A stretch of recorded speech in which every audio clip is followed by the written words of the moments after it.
இந்த கைரேகை பார்த்தீங்கன்னா, இவங்களுக்கு வந்து சிஸ்டர் ஆ இவங்களுக்கு வந்து புதன் ஓகேங்களா? புதன் மேடுறது கல்வி சிஸ்டர். ரொம்ப அதிகமா படிச்சு பெரிய எப்படி சொல்லலாம், ரொம்ப அதிகமா படிக்காம அறிவு இருக்கு சிஸ்டர். ரொம்ப பட்டப்படிப்பு இந்த மாரி பெரிய மேதையாலாம் இல்ல. நார்மலா அவங்க படிச்சிருக்காங்க, அறிவு இருக்கு. அவங்க குழந்தை, குட்டி அப்படின்ற ஒரு வாழ்க்கை வாழ்ந்துட்டு இருக்காங்க சரிங்களா? அவங்களுக்கு வந்து அந்த சூரியன் ஓகேங்களா? அந்த சூரிய ரேகை என்ன செய்யுதுங்கன்னா, கண்டிப்பா அவங்க ஏதாவது ஒரு வேலை பார்க்கணும் சிஸ்டர். வேலை பார்த்துக்கிட்டே இருப்பாங்க. இப்பயும் பார்த்துட்டு இருப்பாங்க, இல்லாட்டி முயற்சி பண்ணிட்டே இருப்பாங்க.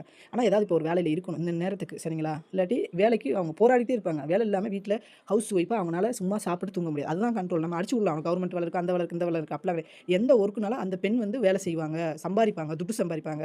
ஆனா இது கவர்மெண்ட் ரீதியா என்னைக்கினாலும் சம்பாரிக்கிறதுக்கு எத்தனையாவது சம்பாரிக்கிறதுக்கு இருக்கு. ஸோ இதுதான் அந்த சூரிய கிரகணம்னு வச்சுக்கோங்க. அவங்க வாழ்க்கையில இதுக்கு முன்னாடி வரைக்கும் எதுவுமே நிரந்தரமா இல்ல. எதுவுமே நிரந்தரமா இல்லன்னு வச்சுக்கோங்க. பாசம், அன்பு, காதல் எல்லாமே நிரந்தரமா இல்ல. ஏதோ ஒரு மனசுக்குள்ள ஒரு ஏக்கத்திலேயே இருந்திருக்காங்க.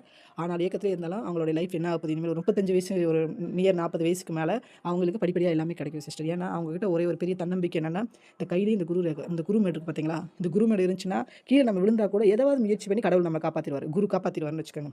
அந்த மாரி ஒரு விஷயம் நல்ல ஒரு பாசிட்டிவான விஷயம் இருக்கு. அதே மாரி சொல்லப்போனா அவங்க ஹஸ்பண்ட், ஒய்ஃப் அந்த ஒரு பிணைப்பு, ஒற்றுமை அதெல்லாம் சொல்லவே தேவையில்ல. ஒற்றுமை அதிகமா இருக்கும். சின்ன சின்ன மிஸ்டேக் கருத்து வேறுபாடு இருந்தாலும் இருக்கு. அதில இது கருத்து வேறுபாடு இருந்தா கூட அவங்க வெளியில சொல்ல முடியாது. மனசுக்குள்ளேயே வச்சுக்கிற வேண்டியது அந்த மாதிரி சரிங்களா? அவங்க லைஃப் லைன் அவங்களுடைய ஆயுள் ரேகை இதுவரைக்கும் ஒரு 50 வயசு வரைக்கும் அவங்க ஹெல்த்ல எந்த பிரச்சனையும் இருக்காது. இருக்கும். சின்ன சின்ன மிஸ்டேக் இருக்கும். ஆனா அதுக்கப்புறம் வந்து அவங்க என்ன பண்ணணும், கொஞ்சம் அவங்க ஹெல்த்த கவனிச்சுக்கணும் ஓகேங்களா?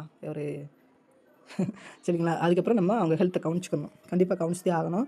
அவங்களுக்கு குழந்தை இருக்கு, குட்டி இருக்கு, வாழ்க்கையில பொருளாதாரம் முன்னேறி எல்லாமே இந்த 40, 35 வயசுக்கு மேல 40 வயசுன்னு வச்சுக்கோங்க. அதுக்கு மேல தான் ஆகும். ரொம்ப வாழ்க்கையில கஷ்டப்பட்டுருக்காங்க சிஸ்டர். அவங்க ஆயுசு நல்லாயிருக்கு. அவங்களுடைய குரு ரொம்ப நல்லாயிருக்கு. பட் அவங்க சூரிய ரேகை. அந்த அந்த சூரியன தெரியுதுங்களா? மேல இருக்க அ சு அப்பா சொல்லுவோம் இல்லைங்களா?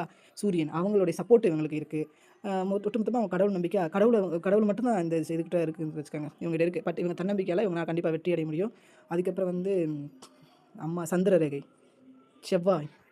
ஆக மொத்தம் ஓகே சிஸ்டர். இந்த ஜாதகத்துக்கு இந்த கைக்கு வந்து 90% ஒரு பெரிய hard work person. Hard work, தன்னம்பிக்கை, முயற்சி இந்த மாதிரி தான் இருக்கு. இவங்க வாழ்க்கையில இனிமேல் அவங்க குழந்தை குட்டிலாம் பெரிய ஆள் ஆக இவங்க வாழ்க்கை மாறும். அந்த முயற்சியோடு அவங்க ஓடிக்கிட்டே இருக்கணும். ஆனா இவங்க இந்த பெண் வந்து அவ்வளோ சாதாரணமான பெண்லாம் இல்ல. வீட்டுக்குள்ள பேசாம படுக்கிறதில்ல. ஏதாவது சாதிக்கணும் அப்படின்ற ஒரு பெண்ணோடைய ரேகை இது. சரிங்களா?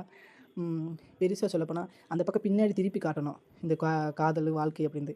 பெருசா சொல்ற அளவுக்கு அது சின்ன சின்ன மிஸ்டேக் அவங்க லைஃப்ல வந்திருக்கும் சிஸ்டர். அது வந்து பாஸ்ட்டு அது அவங்க மனசுக்குள்ள இருக்கு. அத நம்ம வெளிய இப்ப சொல்ல வேணாம் சரிங்களா? இப்ப வாழ்ற வாழ்க்கை ஒரு இதுவரைக்கும் கடினமா இருந்திருக்கு அவங்க வாழ்க்கையில. இனிமேலு அவங்க நல்ல லைஃப் வாழ்வாங்க.